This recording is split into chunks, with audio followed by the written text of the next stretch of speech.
சொல்லப்படுகிறது? நாம் வாசிக்கலாம். ஆகையால் கவனமாய் கேளுங்கள். ஆகையால் அவர்களை நெருக்குகிற, நல்லா புரிஞ்சுக்கணும், உங்களை என்னை நெருக்கதான் கொரோனா வந்திருக்குதுன்னு எத்தனை பேர் விசுவாசிக்கிறீங்க? இல்லையா? உங்களை என்னை கஷ்டப்படுத்ததான் கொரோனா வந்து எத்தனை பேர் விசுவாசிக்கிறீங்க? அவர்களை நெருக்குகிற நாமை சாத்தான், கொரோனா என்கிற சாத்தான். ஆமே, கொரோனா என்கிற சாத்தானா அது வேற ஏதாவது? நான் சொல்றேன், வியாதியை கொண்டு வருவது சாத்தான். கொரோனா என்கிற சாத்தான் சும்மா வரமாட்டான். சும்மா சாத்தான்கள வியாதினால கொரோனா என்கிற சாத்தான் சும்மா வரமாட்டான். ஆண்டவர் ஒரு காரியத்தை திட்டமாய் நேற்றைய தினவனோடு பேசினார். திட்டமாய் இந்த காரியத்தை ஆண்டவனோடு சொன்னதுனால எங்கெல்லாம் ஏதோ கொரோனா கொரோனா ஐயோ வந்துட்டுதே வந்துட்டுதே எப்படி என்ன ஏது என்று சொல்லி கலங்கி கொண்டிருக்கலாம். ஆண்டவர் ஒரு காரியத்தை நமக்கு தெளிவாய் சொல்லுகிறார். ஆகையால் அவர்களை நெருக்குகிற, அவர்கள் சத்துருக்களின் கையில் அவர்களை ஒப்பு கொடுத்தே.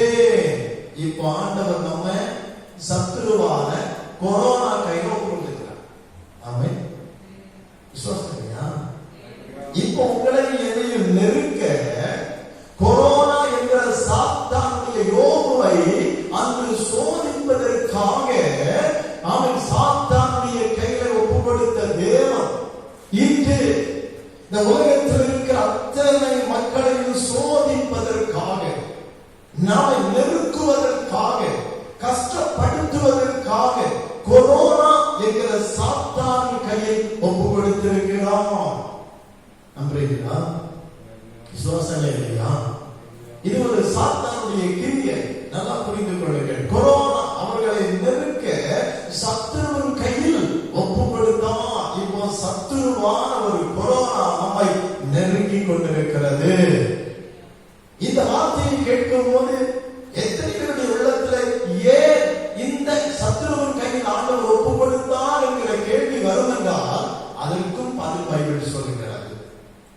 இதிலிருந்து விடுதலையாக என்ன செய்ய வேண்டும் என்கிற கேள்வி வரும் என்றால் அதற்கும் பதில் பைபிள் சொல்லுகிறது. நல்லா புரிந்து கொள்ளுங்கள். எல்லாம் பைபிளுக்குள்ளே இருக்கிறது. பரிசுத்த வேதாகமத்துக்குள்ள இல்லாத ஒரு காரியமும் இல்லை. பரிசுத்த வேதாகமம் தெளிவாய் சொல்லுகிற ஒரு காரியம், பிரியமான தேவனுடைய பிள்ளைகளே, சத்துருவின் கையில் ஒப்பு கொடுத்தேன். இந்த சூழ்நிலையில் அந்த யோபுவை சாத்தானுடைய கைகளை ஒப்பு கொடுத்த தேவன் இந்த நாள், இந்த 2020-21 ஆண்டுகளில் தேவனுடைய பிள்ளைகளை நெருக்குகிற கொரோனா என்கிற சத்துருவின் கையில தேவன் ஒப்பு கொடுத்திருக்கிறார். நாம சதமானவர்களே சொல்லலாம். பிரியமானவர்களே, பைபிள் தெளிவாய் சொல்லுகிறது, சத்துருவின் கையில் அவர்களை நெருக்குகிற சத்துருவின் கையில் ஒப்பு கொடுத்தேன் என்று கர்த்தர் சொல்லுகிறார். ஏன் இந்த சத்துருவின் கையில் ஆண்டவர் நம்மை ஒப்பு கொடுக்கிறார்? இந்த சத்துருவின் கையில் தேவன் ஒப்பு கொடுப்பதற்கு காரணம் என்ன? ரீசன் என்ன? சும்மா ஒரு ஆளை நெருக்க கஷ்டப்படுத்த சத்துருவின் கையில் ஒப்பு கொடுப்பாரா? அப்படிப்பட்ட தேவன் அல்ல. நீங்க நினைக்கிற மாதிரி நம்ம சும்மா இருக்கிற ஒரு ஆளை நெருக்க மாட்டோம். ஏதாவது ஒன்று செய்தாதான் நம்ம நெருக்குவோம். ஆண்டவர் நெருக்க கொரோனா என்கிற அந்த கொரோனாக்கு சாத்தான பெயர் வைக்கிறேன். நீங்க என்ன பெயர் வைக்கிறீங்கன்னு எனக்கு தெரியாது. இது ஒரு சாத்தான். இது ஒரு சாத்தான். நீங்க நம்பினா நம்பலாம். அந்த யோபுவின் வாழ்வை நெருக்கிற சாத்தான் இன்று தேவனுடைய பிள்ளைகளுடைய வாழ்வை நெருக்கி கொண்டிருக்கிறான். சகலவற்றையும், பொருளாதாரத்தை நெருக்குகிறான், சரீரத்தை நெருக்குகிறான், எல்லாவற்றையும் நெருக்கிக் கொண்டே இருக்கிறான். யோபுடைய பொருளாதாரத்தை எடுத்தான், யோபுடைய ஆசீர்வாதத்தை எடுத்தான், யோபுடைய சரீரத்தில் வியாதியை கொண்டு வந்து நெருக்கினான். அதே போல இந்த நாட்களிலும் உங்களை பார்த்து நான் சொல்லுகிற ஒரு நற்செய்தி, ஆண்டவர் நம்மை நெருக்கும்படி, நம்மை கஷ்டப்படுத்தும்படி. நம்ம எப்படி இருந்தோம் பைபிள் சொல்லுது. ரீசன் இல்லாம வேதத்துல ஒண்ணுமே கிடையாது. எல்லாவற்றுக்கும் ஒரு ரீசன் பைபிளுக்குள்ள இருக்கு. நிறைய தப்பா ஆண்டவர் நெருக்கணுமா, ஆண்டவர் கஷ்டப்படுத்தணுமா, அப்படி நெருக்குகிற ஒரு ஆண்டவரை ஏன் ஆராதிக்கணும், கஷ்டப்படுத்துகிற ஆண்டவரை ஏன் ஆராதிக்கணும்? மடைய மாண்ட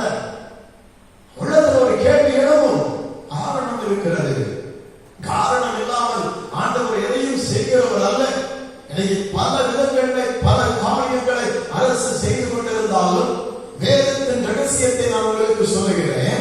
வேதம் சொல்லுகிறது, அந்த வசனத்தை நீங்கள் ஒரு தடவை கூட ஆரம்பத்தில் இந்த நடவை வாசிக்கலாம். ஆகையால் கவனமாய் கேளுங்கள். ஆகையால் அவர்களை நெருக்குகிற, அவர்களை நம்மை இந்த வசனத்தை வாசிக்கிற கேட்கிற நம்மை நெருக்குகிற அவர்கள் சத்துருக்களின், அவர்கள் நம்முடைய சத்துருவாகி இன்றைக்கு நமக்கு சத்துருவாக எழுதி நிற்பது கொரோனா மட்டும்தான். எல்லாரும் யாருக்கு பயப்படுறாங்க? கொரோனாவை கண்டுதான் பயப்படுறாங்க. கொரோனாவை கண்டுதான் ஓடுறாங்க. எனக்கு பயப்படுத்துகிற ஒரு சத்துரு கொரோனா. அதன் கையில் ஒப்பு கொடுத்தேன். ஏன் ஆண்டவர் கொரோனா அவன் கையில் ஒப்பு கொடுத்தார் தெரியுமா? ஆண்டவர் ஒப்பு கொடுக்க காரணம் என்ன என்று தெரியுமா?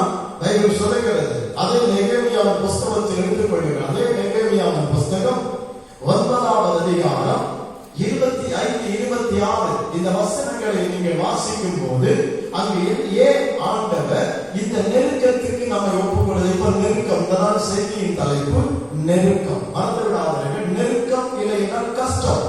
ஏன் தேவனுடைய பிள்ளைகளை, ஏன் ஆண்டவரை ஆராதிக்கிற பிள்ளைகளை, ஏன் ஆண்டவரை தேடுகிற பிள்ளைகளை, ஏன் ஆண்டவருக்கு ஊழியம் செய்கிற பிள்ளைகளை இந்த நெருக்கத்துக்கு ஆண்டவர் ஒப்புக்கொடுத்து அநேகர் கேட்கிறோம். அந்த பாஸ்டர் கொரோனாவுக்கு இருந்தார், இந்த விசுவாசி கொரோனாவுக்கு இருந்தார், இறப்பது எல்லாரும் நடக்கலாம். ஆனா ஆண்டவர் இந்த வேதத்தில் அந்த சொல்லப்பட்ட ஒரு உண்மையை நான் உங்களுக்கு சொல்லுகிறேன். ஆண்டவர் ஏன் இந்த நெருக்கத்துக்கு நம்மை ஒப்புக்கொடுத்தார்? ஆண்டவர் இந்த கஷ்டத்துக்கு ஒப்பு கொடுக்க காரணம் 2020 கஷ்டம், 2021 கஷ்டம். அவன் திரும்பவும் சொல்லுகிறேன், 2022 கஷ்டம் தான். நீங்க என்ன நினைக்கிறீங்க எனக்கு தெரியாது. இதே சூழ்நிலை தொடரும் என்றால், இதே மக்களுடைய சிந்தைகளும் செயல்களும் தொடரும் என்றால், மனம் விரும்பாத பட்சத்தில் எல்லாரும் எதிர்பார்த்தோம், நானும் எதிர்பார்த்தேன், டாஸ்மாக் கடையோடு அடைத்து விடுவார்கள், இனி திறக்கவே மாட்டார்கள். ஆனால் ஒன்று மட்டும் சொல்லுகிறேன், அத்தனை கிறிஸ்தவர்கள் ஒரு தீர்மானம் எடுத்தார். அத்தனை கிறிஸ்தவர்கள் ஒரு தீர்மானம் எடுத்தார், அரசு டாஸ்மாக் கடையை மூடிவிடும். காரணம், இன்னைக்கு கிறிஸ்தவனுடைய பணம் தான் அதிகம் டாஸ்மாக் கடைக்கு போவது. கிறிஸ்தவன் தான் அதிக குடிகாரனாக இருக்கிறோம். கிறிஸ்தவன் தான் ஆண்டவரை ஆராதித்து விட்டு பிராண்டி கடைக்கு ஓடுகிறோம். புறஜாதிகளோடு பேசும்போது அநேகர் பரிசுத்தமாக இருக்கிறதை நான் பார்க்கிறேன். அநேகர் போதைகளுக்கு கடுமையாகாமல் இருக்கிறதை பார்க்கிறேன். பிரியமானவர்களே, தமிழ்நாட்டில் இருக்கிற அத்தனை கிறிஸ்தவர்களும் நான் இனி குடிக்க மாட்டேன், இந்த போதை எனக்கு வேண்டாம், ஒரு மாதம் நான் கண்ட்ரோல்ல இருந்தேனா இனியும் என்னால் கண்ட்ரோல்ல இருக்க முடியும் என்று ஒரு தீர்மானம் எடுத்தால் நம்முடைய தமிழக அரசாங்கம் தானாகவே முன்வந்து இந்த டாஸ்மாக் கடையை மூடிவிடும். வருமானமில்லை. ஏன் திறக்கிறார்கள்? வருமானத்துக்காக திறக்கிறார்கள். இதில் வருமானம் வருகிறது, கோடி கோடியாய் வருமானம் மட்டுகிறது. ஆகவே பிரியமானவர்களே, ஒரு தீர்மானம் எடுக்க ஜெபிப்போம். ஆவிக்குரிய சபையில வருகிறவர்கள் மட்டுமல்ல, பாரம்பரிய சபைகளில் போகிறவர்களும் இனி நாங்கள் குடிக்க மாட்டோம், எங்களுக்கு இந்த போதை வேண்டாம். எத்தனை வீடுகளிலே சமாதானம் உண்டு தெரியுமா? எத்தனை வீடுகளிலே சந்தோஷம் உண்டு தெரியுமா? என்ன சாப்பிடுவதற்கு இல்லாமல் இருந்தாலும் மகிழ்ச்சியாக ஒரு மாதம் வாழ்கிற எத்தனை குடும்பங்கள் உண்டு. திங்கட்கிழமையில் அந்த குடும்பங்களுடைய நிலைமை என்ன? சற்று சிந்தித்து பாருங்கள். ஒரே வேதனை தான், இலவசமே வேண்டாம், இந்த டாஸ்மாக் கடை மட்டும் மூடினால் போதும் என்று நான் சொல்லிக்கிறேன். நீங்கள் என்ன நினைக்கிறீர்கள் என்று எனக்கு தெரியாது. பிரியமானவர்களே, 2000 இலவசம், 2000 எத்தனை குடும்பம் அப்படியே டாஸ்மாக் கடை கொண்டு கொடுத்து விட தெரியுமா? எத்தனை குடும்பங்களிலே பிரச்சனைகள் வந்துவிட தெரியுமா? நம்முடைய தமிழக அரசாங்கம் நல்ல ஒரு தீர்மானம் எடுக்க ஜெபம் பண்ணுவோம். இந்த ஆட்சியிலே டாஸ்மாக் கடைகள் அடைக்கப்பட்டு தமிழகத்திலே டாஸ்மாக் கடை இல்லாத ஒரு தமிழகத்தை உருவாக்க கிறிஸ்தவர்கள் அத்தனை பேரும் ஜெபம் பண்ணுவோம். அத்தனை பேரும் ஜெபம் பண்ணுவோம். நிச்சயமாய் ஆவிக்குரிய சபையில் வருகிறவர்கள் மட்டுமல்ல, இந்தியாவிலும் தமிழகத்தில் இருக்கிற அத்தனை கிறிஸ்தவர்களும் அனுதினம் 2 நிமிடம் இந்த காரியத்தை மனதில் வைத்து ஜெபிப்பார்கள் என்றால் டாஸ்மாக் கடை அடைக்கப்படும், கொரோனா காணாமல் போகும். ஆமென். எத்தனை விசுவாசிக்கிறீங்க? இன்னைக்கு இப்படிப்பட்ட ஒரு சூழ்நிலையில நாம் காணப்படுகிறோம். ஆண்டவர் சொல்லுகிறார், ஏன் இந்த சாத்தானுக்கு நான் அனுமதித்தேன் என்றால், அவன் சீக்கிரமாய் வாசிக்கலாம். அந்த நெகேமியாவின் புஸ்தகம் 9, 27, 26 வாசிக்கலாம். அவர்கள் அரணான பட்டண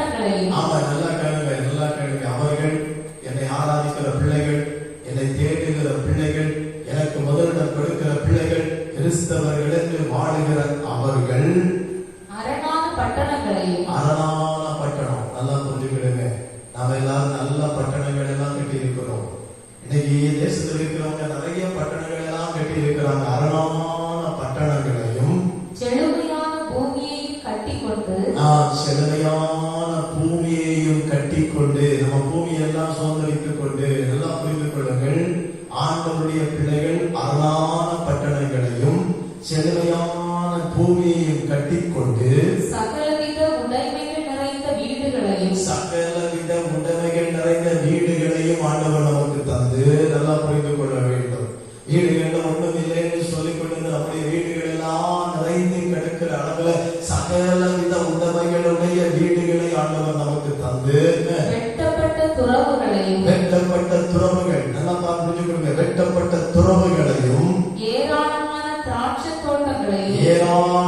திராட்சை தோட்டங்கள் ஆசீர்வாதங்களை குறிக்கிறது. ஏராளமான நன்மைகளையும் ஆசீர்வாதங்களையும் ஒலிவ தோப்புகளையும் எல்லாம் ஆசீர்வாதத்தை குறிக்கிறது. இந்த ஆசீர்வாதங்களை எல்லாம் கனி கொடுக்கும் விருட்சங்கள் என்றால் ஆண்டவர் நமக்கு தந்த ஆசீர்வாதங்கள். என் பிள்ளைகள் இப்படிப்பட்ட ஆசீர்வாதங்கள் எல்லாம் சுதந்திரித்துக் கொண்டு பெற்றுக்கொண்டும் சுதந்திரித்துக் கொண்டும் நல்லா புரிந்து கொள்ளுங்கள். பெற்றுக்கொண்டும் சுதந்திரித்துக் கொண்டும் புசித்து கவனமாக கேளுங்க. புசிதெல்லாம் அவன் நல்லா புசித்து திருப்தியாகி நம்ம புசித்து நம்ம திருப்தியாகி 2019 அவன் 2019 கடைசி வரையில் நம்ம எல்லாத்தையும் நல்லா புசித்து திருப்தியாகி சந்தோஷமாடி பாடி மகிழ்ச்சியாகி வாழ்ந்தோமே. ஆண்டவரை பார்த்துட்டு இருக்கிறார். என் பிள்ளைகள் எவ்வளவு சந்தோஷமா வாழ்றாங்க, என் பிள்ளைகளுக்கு எல்லாம் நான் கொடுத்திருக்கிறேன், என் பிள்ளைகள் சந்தோஷமா இருக்கிறார்களே. அப்படி எல்லாம் புசித்து குடித்து எல்லாம் திருப்தியாகி வாழ்ந்தும் கொழுத்து அப்பதான் கொழுப்பு வந்தது. யாருக்கு? கிறிஸ்தவர்களுக்கு கொழுப்பு. நல்லா புரியுங்க. ஆண்டவர் சொல்றாரு, உனக்கு கொழுப்பு வந்தடா, கொழுப்பு. எல்லாம் உனக்கு தந்ததுக்கு அப்புறம் உனக்கு கொழுப்பு. ஆராதிக்க நேரம் இல்லை, சபைக்கு வர நேரம் இல்லை, காணிக்க கொடுக்க உனக்கு மனசு இல்லை, உனக்கு எதுவுமே மனசு இல்லை, உனக்கு ஒண்ணும் எல்லாம் நான் தந்ததுக்கு அப்புறம் உனக்கு ஒரு கொழுப்பு. நல்லா புரிஞ்சுக்கிடுங்க. பைபிள் சொல்லுது, சும்மா பைபிள் சொல்லல. கொழுத்து உம்முடைய பெரிய பாருங்க சொல்லப்படுகிற கொழுத்து எல்லாவற்றையும் சாப்பிட்டு எல்லாம் நமக்கு தந்தப்புறம் நம்ம அந்த கொழுத்து கொடுங்களா நம்ம எல்லாம் செய்ய ஆரம்பித்த போது எல்லாம் கொழுத்து உம்முடைய பெரிய தயவினால் செல்வமாய் வாழ்ந்தார்கள். நம்ம எப்படி வாழ்ந்தோம்? 2019 வரை நம்ம மேக்சிமம் எல்லாரும் நல்லா கையில காசோடு தான் வாழ்ந்தோம். ஆமா, உண்மை இல்லையா? உண்மைதான். பணம் புரண்டது, வருமானம் அதிகரித்துக் கொண்டது, காசுகள் கைகள் இப்படி புரட ஆரம்பிக்கிறது. அவங்களுக்கு தெரியும் எல்லா நாளும் வேலை கிடைச்சதா இல்லையா? வேலை கிடைச்சது. சந்தோஷமா நீங்க சேகரிச்சீங்களா இல்லையா? சேகரிச்சீங்க. ஆகி கட்டினீங்களா இல்லையா? கட்டினீங்க. ஆமா, எல்ஐசி கட்டினீங்களா இல்லையா? கட்டினீங்க. எல்லாவற்றையும் ஆண்டவர் தந்து விட்டு உங்களை என்னையும் அப்படியே பார்க்கிறார். எல்லாம் பிள்ளைகளுக்கு கொடுத்தேன். எல்லாம் பாருங்க, பைபிள் தெளிவாக சொல்லுகிறது. வேதத்தை நீங்க வாசிக்கணும். பைபிள் நிறைய சம்பவங்களை நமக்கு சொல்லிக் கொடுக்கிறது. ரீசன் இல்லாம ஒண்ணு வராது. ரீசன் இல்லாம உனக்கு அனுமதிக்க மாட்டார். எல்லாம் வர கடைசி வாசிமா உங்களுடைய பெரிய தயையினால் ஆண்டவருடைய தயையினால வீட கட்டினீங்க, ஆண்டவருடைய தயையினால சொத்து வாங்கினீங்க, ஆண்டவருடைய தயையினால வேலைக்கு போனீங்க, ஆண்டவருடைய தயையினால ஆரோக்கியமா வாழ்ந்தீங்க, ஆண்டவருடைய தயவினால நிலையினம் இல்லாம வியாதி இல்லாம ஆஸ்பத்திரி வாசம் இல்லாம சூப்பரா வாழ்ந்து ஆண்டவருடைய தயவினால செல்வமாய் வாழ்ந்தார்கள். செல்வமாய் வாழ்ந்தோம். வாழ்ந்தீங்களா? வாழலையா? வாழ்ந்தோம். நான் வாழ்ந்தேன், நீங்க வாழ்ந்தீங்களோ வாழலையா? நான் வாழ்ந்தேன். அவ்வளவுதான். செல்வமாய் வாழ்ந்தார்கள். ஆனாலும் இப்படி செல்வமாய் வாழ்ந்தும் நல்லா புரிஞ்சுக்கணும். இப்படி என் பிள்ளைகளை நான் ஆசீர்வாதமாய் வைத்த போதும், என் பிள்ளைகளுக்கு செய்ய வேண்டியதெல்லாம் நான் செய்த போதும் நல்லா புரிந்து கொள்ளுங்கள். என் பிள்ளைகளுக்கு நான் கொடுக்க வேண்டியதெல்லாம் கொடுத்த போதும் ஆனாலும் அவர்கள் கீழ்ப்படியாதவர்களாகி நம்ம கீழ்ப்படியாம இருக்கிறதுனால இந்த சாத்தான் இருக்கிற கொரோனா. நல்லா புரிஞ்சுக்கிறது. இதெல்லாம் ஆண்டவர் தந்தும் ஆண்டவருடைய வார்த்தைக்கு நாம் கீழ்ப்படிவதில்லை. எல்லாம் ஆண்டவர் நமக்கு கொடுத்தும் ஆண்டவருடைய வார்த்தைக்கு நாம் கீழ்ப்படிவதில்லை. எதிரைக்கு கேட்கிறதெல்லாம் கொடுத்துவிட்டு என்னுடைய வார்த்தைக்கு கீழ்ப்படியவில்லை என்றால் எனக்கு கோபம் வருமா? கோபம் வராதா? நம்முடைய தகப்பன் நமக்கு தர வேண்டியதெல்லாம் தந்துவிட்டு சில காரியங்களை செய்ய என்று சொல்லும்போது நம்ம செய்ய மாட்டோம் என்கிறோமே. இதை செய்ய என்று சொல்லும்போது நான் அதை கண்டுவிட மாட்டேன் என்கிறோமே. எனக்கு இருக்கிற பிள்ளைகளுக்கு நான் அவர்கள் விரும்புவதெல்லாம் கொடுத்துவிட்டு எப்பா அந்த வேலையை செய்ய, அந்த காரியத்தை செய்ய என்று சொல்லும்போது இவர்கள் கீழ்ப்படியாமல் இருந்தால் நான் எப்பேற்பட்ட ஊழியக்காரனாக இருந்தால் எனக்கு கோபம் வரும். எல்லாம் நான் செய்யணும். ரிஸ்க் கேட்கிறோம், ரிசல்ட் கொடுக்கிறேன். சாப்பாடு சிக்கன் வேணும் கேட்கிறான், சிக்கன் வாங்கி கொடுக்கிறேன்.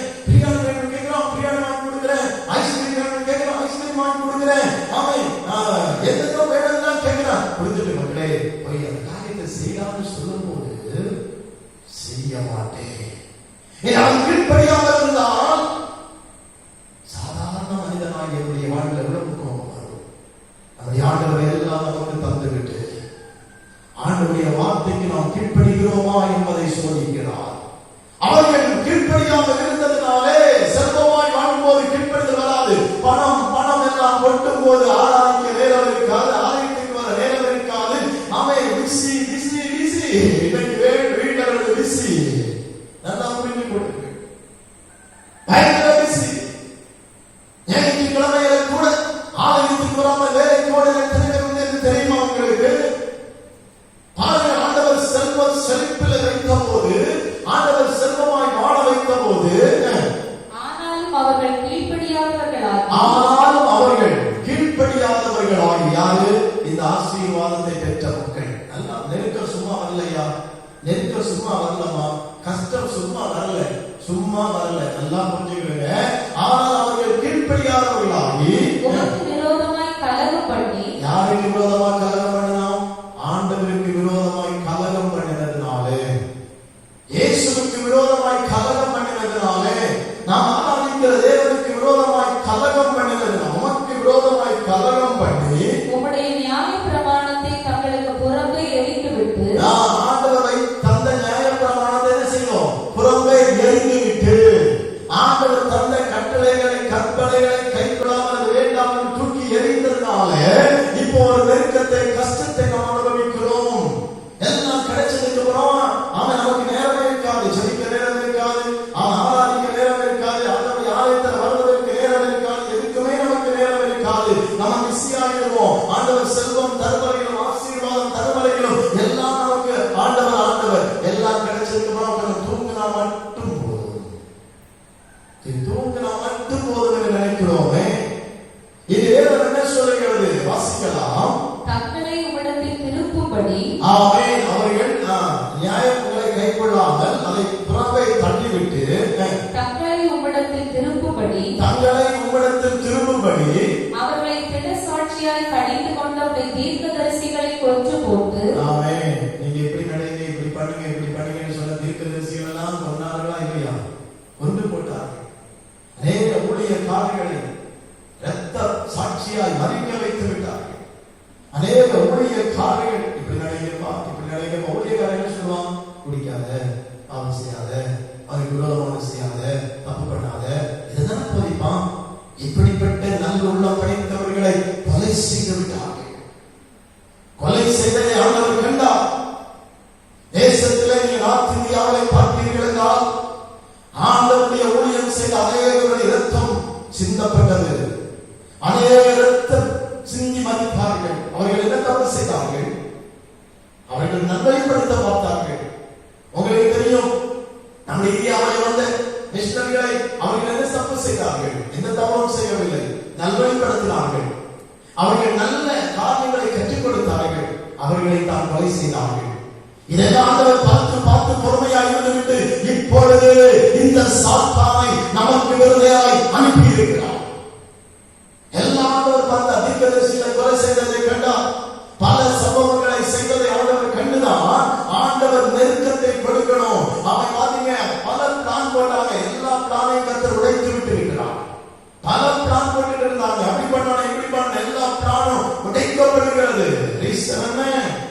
ஆண்டவர் இன்றைக்கு அவன் சாத்தான் என்கிற கொரோனாவை தேசத்திலே அனுப்பி, அவன் ஏன் ஆண்டவர் அனுப்பினார் என்றால், நாம் ஆண்டவரை ஆராதிக்கிற பிள்ளைகள் ஆண்டவர் தந்த ஆசீர்வாதத்தை மறந்து போனதினாலும், ஆண்டவரை ஆராதிக்காமல் இருக்கிறவர்கள் ஆண்டவரை ஆராதிக்கிற பிள்ளைகளை வேதனைப்படுத்தினதினாலும், ஆண்டவருடைய ஊழியக்காரர்களை கொலை செய்ததினாலும், ஆண்டவருக்கு ஊழியம் செய்த பிள்ளைகளுடைய அவன் ரத்தத்தை சிந்தினதினாலும் இப்படிப்பட்ட ஒரு கொரோனாவுக்கு நாட்களை கர்த்தர் அனுமதித்திருக்கிறார். வாசிக்கலாம், அப்படி வாசிக்கலாம். கோபமூட்டுகிற பெரிய அக்கிரமங்களை செய்தார்கள். ஆண்டவருக்கு கோபமூட்டுகிற பெரிய அக்கிரமங்களை செய்ததினால இந்த கொரோனா என்கிற சாத்தான் நம்மை நெருங்கி கொண்டிருக்கிறது. அல்லேலூயா. ஆண்டவருக்கு கோபமூட்டுகிற பெரிய அக்கிரமங்களை செய்தவர்கள், பிரியமானவர்களை, இப்படிப்பட்ட அக்கிரமங்களை செய்ததினாலே தான் ஆண்டவர் இந்த நெருக்கத்துக்கு நம்மை ஒப்புக் கொடுத்திருக்கிறார். நீங்க நமக்கு செய்யலையே. அப்ப நான் கேட்கிறேன், மழை பெய்கிறது எல்லாருக்காக தான் பெய்யும். காற்றடிக்கிறது நல்லவனுக்காக மட்டும் காற்றடிக்கவில்லை. மழை பெய்கிறது நல்லவனுக்காக மட்டும் மழை பெய்யவில்லை. யார் செய்தாலும் அது எல்லாரையும் என்ன செய்யும்? எல்லாரையும் அது நெருக்கிவிடும். நாம நினைக்கிறோம், நான் இப்படிப்பட்ட தவறு செய்யவில்லையே, நான் யாரையும் கொலை செய்யவில்லையே, நாம தீர்க்கதரிசிகளை கொலை செய்யவில்லை. பிரியமானவர்களே, இந்தியாவில் அநேகரை கர்த்தர் சாட்சியாய் தீர்த்து கட்டினார். அநேகரை கொலை செய்தார்கள். அந்த தீர்க்கதரிசிகளை கொலை செய்து கடைசியா வாசிமா கோபம் ஊட்டுகிற பெரிய அக்கிரமங்களை செய்தார்கள். பெரிய அக்கிரமம், ஆண்டவருக்கு கோபம் ஊட்டுகிற பெரிய அக்கிரமங்களை செய்தார்கள். ஆகையால் கவனமாய் புரிந்து கொள்ள வேண்டும். ஆண்டவருக்கு கோபம் ஊட்டுகிற பெரிய அக்கிரமங்களை செய்தார்கள். ஆகையால் அவர்களை நெருக்குகிற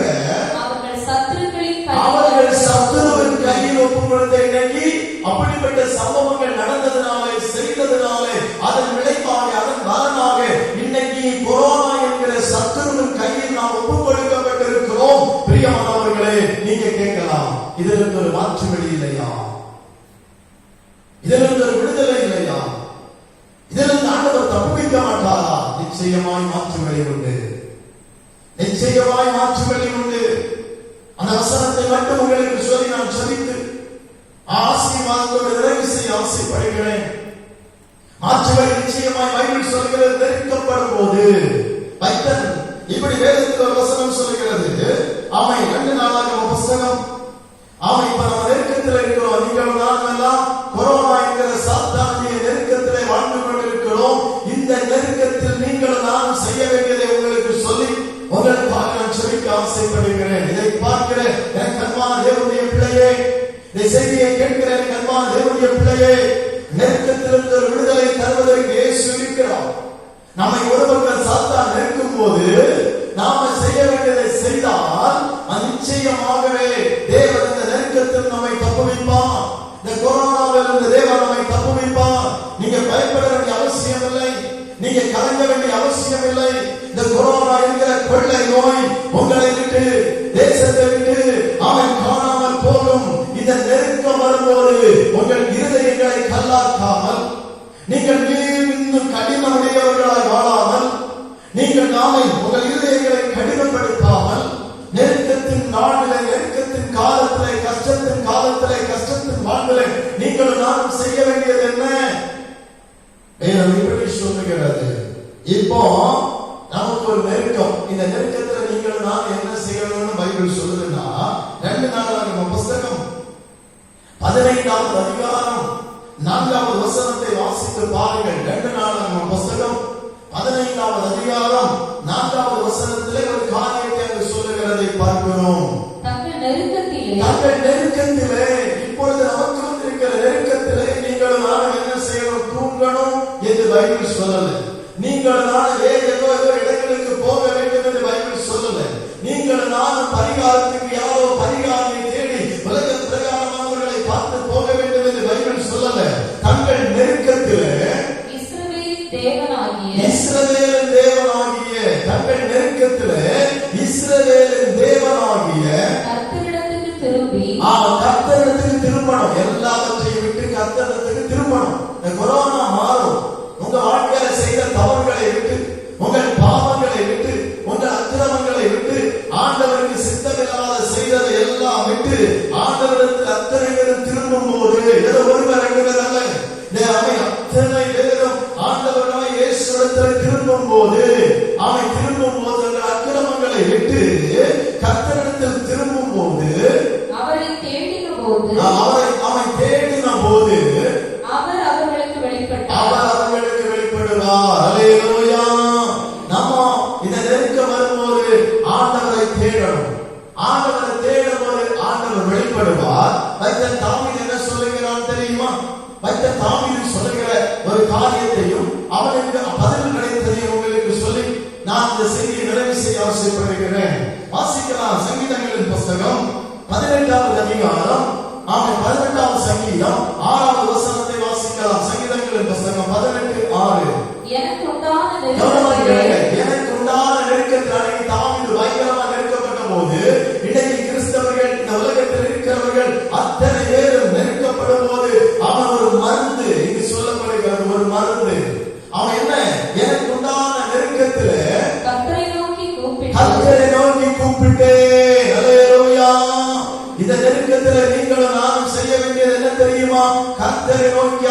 கூப்பிடணும். ஆண்டவரே, நான் இப்படி கொரோனா என்கிற சாத்தானால நெருக்கப்பட்டு கொண்டிருக்கிறேன். கொரோனா என்கிற சாத்தான் தேசத்தை நெருக்கிக் கொண்டிருக்கிறது. என் ஜனங்களை நெருக்கிக் கொண்டிருக்கிறது. என்னை நெருக்கிக் கொண்டிருக்கிறது. அவரை நோக்கி நீங்கள் கூப்பிட வேண்டும். தேடினால் மட்டும் போதாது. அவரை நோக்கி நீங்கள் கூப்பிடும் போது நல்லா புரிந்து கொள்ளுங்கள். நீங்க நெருக்கம் வரும்போது நீங்க தூங்காம, நீங்க வேற காரியங்களை செய்யாம ஆண்டவரை நோக்கி கூப்பிடணும். இந்த கூப்பிடும் போது நெருக்கம் மாறுமா மாறாதா? நிச்சயமா மாறும். இந்த கொரோனா இருக்கிற சாத்தான் நம்மை நெருங்குகிற இந்த நாட்களிலே பக்தன் சொல்கிறான், எனக்கு உண்டான நெருக்கத்தில் கர்த்தரை நோக்கி கூப்பிட்டேன். அல்லேலூயா. பாருங்கள், அதற்கு ஆமென். ஆண்டவர் பதில் நமக்கு சொல்லுகிறார். நெருக்கம் வரும்போது தூங்காதீங்க, அதிகம் கூப்பிடுங்க. நெருக்கம் வரும்போது நல்லா சாப்பிட்டு விட்டு போத்திட்டு கிடந்து தூங்காதீங்க. ஆண்டவருடைய சமூகத்தில் உட்கார்ந்து அழுது கூப்பிடுங்க. ஆமென் ஆமென். ஆண்டவரை இந்த நெருக்கத்தை மாற்றுவது கதறுங்க. அவன் சொல்லுகிறான், எனக்கு உண்டான நெருக்கத்தை கர்த்தரை நோக்கி கூப்பிட்டேன். என் தேவனை நோக்கி அபயமிட்டேன். என் தேவனை நோக்கி அபயமிட்டேன். சத்தமா அழுது அபயமிட்டேன். இப்படிப்பட்ட நிலைமையில் இருக்கிறப்பா, நான் இப்படிப்பட்ட நிலைமையில் இருக்கிறேன். அபயமிட்ட போது நடந்தது என்ன?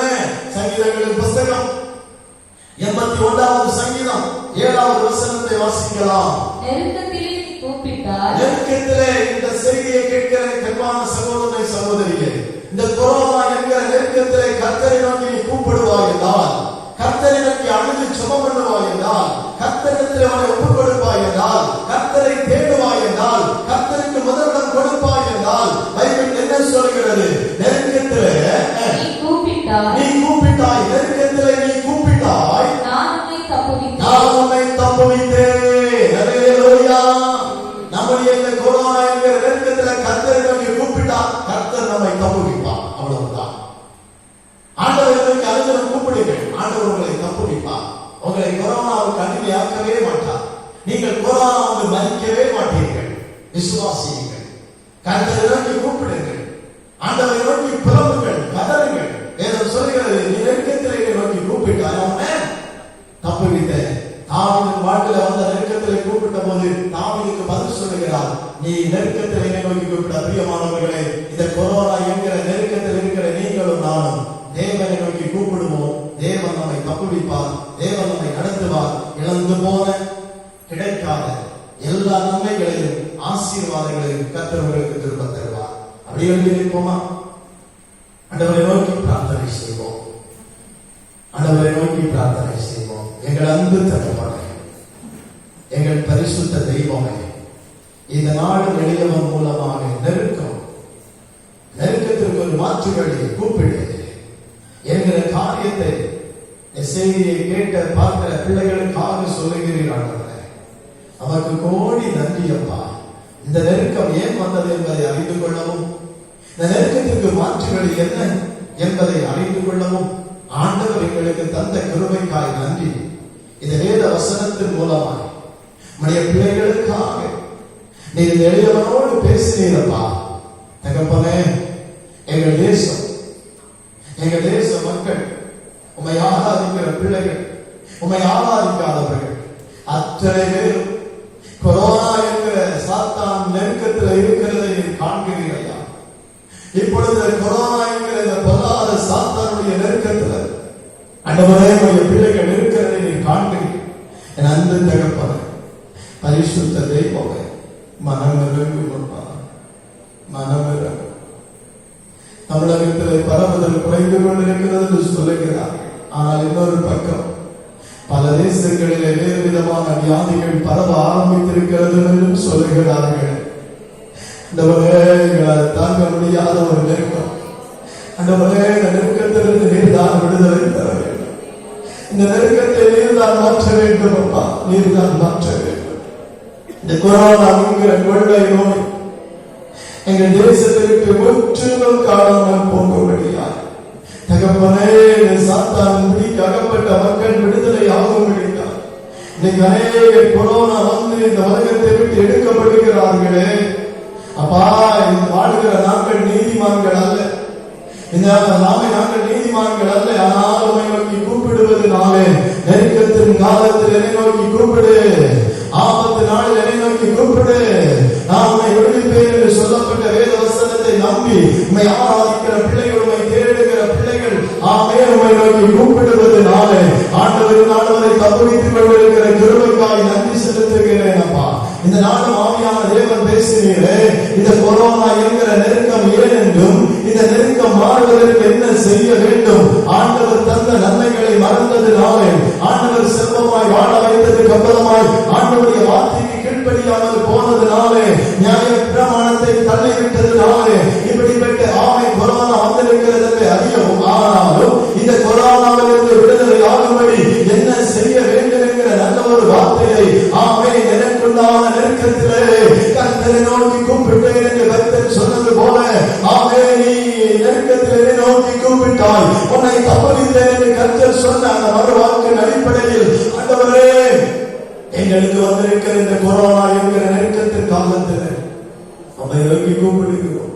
எங்களை தப்புவியும், எங்களை தப்புவியும், எங்கள் தேசத்தை தப்புவியும், எங்கள் தேசத்தின் தலைவர்களை தப்புவியும் அப்பா. ஒவ்வொருவரையும் தப்புவிக்கிறவராகவே இருக்கிறேன். நாங்கள் அதை விசுவாசிக்கிறோம். இந்த நாளும் ஆண்டவரே ஆராதிக்க முடியாமல் எத்தனையோ பிள்ளைகள் வீடுகளில் இருக்கிறார்கள் அப்பா. சீக்கிரமாய் உணவுகள் எடுக்கப்பட்டு தேவாலயத்திலே பிள்ளைகள் கூடி ஆராதிக்க என் ஆண்டவர் வழிவாசலை திறப்பீராக. இந்த செய்தியை பார்க்கிற கேட்கிற ஒவ்வொரு பிள்ளைகளுடைய வாழ்விலும் நெருக்கம் மாறும். இயேசுவை நோக்கி கூப்பிட்டார், இயேசுவை நோக்கி கூப்பிட்டார். இயேசு நெருக்கத்தை மாற்றி என்னை தப்புவிப்பார் என்கிற விசுவாச நம்பிக்கை ஒவ்வொருவருடைய வாழ்விலும் வரட்டும் என்று ஜெபிக்கிறேன் அப்பா. ஒவ்வொரு பிள்ளைகளும் விசுவாசித்து நம்பட்டும். இயேசுவை நோக்கி கூப்பிட்டார். இந்த கொரோனா என்கிற கொள்ளை நோய் வேத வசனத்தின் அடிப்படையில் மாறி போகும். தகப்பனே, அப்படி மாற்றுகிற கிருபைக்காக நன்றி. உம்மை நம்புகிற, உம்மை ஆராதிக்கிற, தேடுகிற எல்லா பிள்ளைகளுடைய கருத்தில் நான் ஒப்புக் கொடுக்கிறேன் அப்பா. நீர் பொறுப்படுத்திக் கொள், நீர் காத்துக்கொள், நீர் ஆசீர்வதி. உம்முடைய கரமுடைய நடத்தட்டும். எந்த நன்மைக்கும் குறைவில்லாமல் ஆண்டவர் எல்லாவற்றையும் கொடுப்பீராக. எங்கள் தேசம், எங்கள் பகுதி கொரோனாவுக்கு கடிமையாகாமல் பாதுகாத்துக் கொள்ளும். ஆண்டவரே, இந்த பரிசுத்த ஓய்வு நாளை காண நீர் செய்த கிருபைக்காய் நன்றி. தாழ்த்தி உடைய கருத்தலை தந்து இயேசு கிறிஸ்துவின் அதிகாரமுள்ள நாமத்தில் ஜெபிக்கிறேன். ஜெபம் கேளும் ஜீவனுள்ள நல்ல தந்தையாம் பிதாவே, ஆமென்.